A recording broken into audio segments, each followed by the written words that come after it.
Right, well, I'm not sure that I should be reviewing this lure just yet because it's probably in need of a replacement, this one, because it's just been hammered. The other reason is I haven't had a full season throwing it, but I'm so excited that it's going to do a fair bit of damage. So it's probably worth you guys getting onto these things before they sell out, or as soon as you can get a chance to start using them. It's the Imakatsu Iron Mouth. I'll show you the pack they come in. I picked this one up at Sporties on the Gold Coast. I think it was around 35, 36 bucks. These things are just something else. And when I first looked at it, if you have a look at this is where it gets its name from, obviously. First looked at the mouth on this thing, it really struck me. I was like, how am I going to even use that? It's just going to cut through my leader. With that iron mouth up the front, it's almost like a cutting utensil at the front.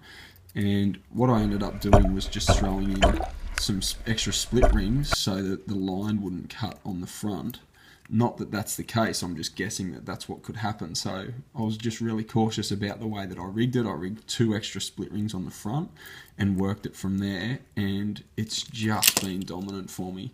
The moment you start twitching this thing around in the water, you'll see that it does something that's very seductive for topwater fish, especially big things like jack and barra, trevally. That's what I've been taking on it. Even great big catfish fishing right up the back of systems have just come up in schools after this thing. It's very, very unique and just looks like a mullet when you're using it. So this is like, I think it's a 128 mil.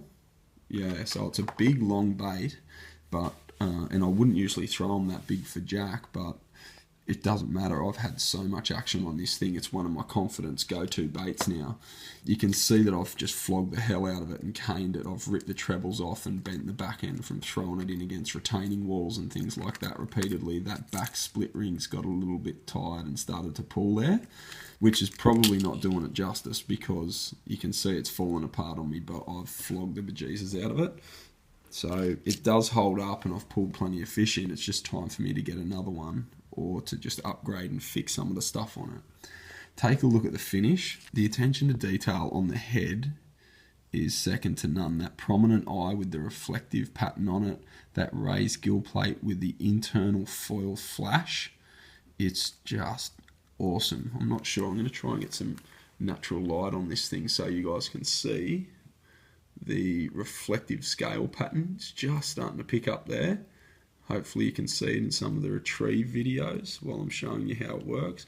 But in natural light on the water, it just throws out, and you can see it from way back at the boat as this thing turns sideways and gets itself turning around on itself, throwing water all over the place, which is what that iron mouth with those hole designs side to side is made to do.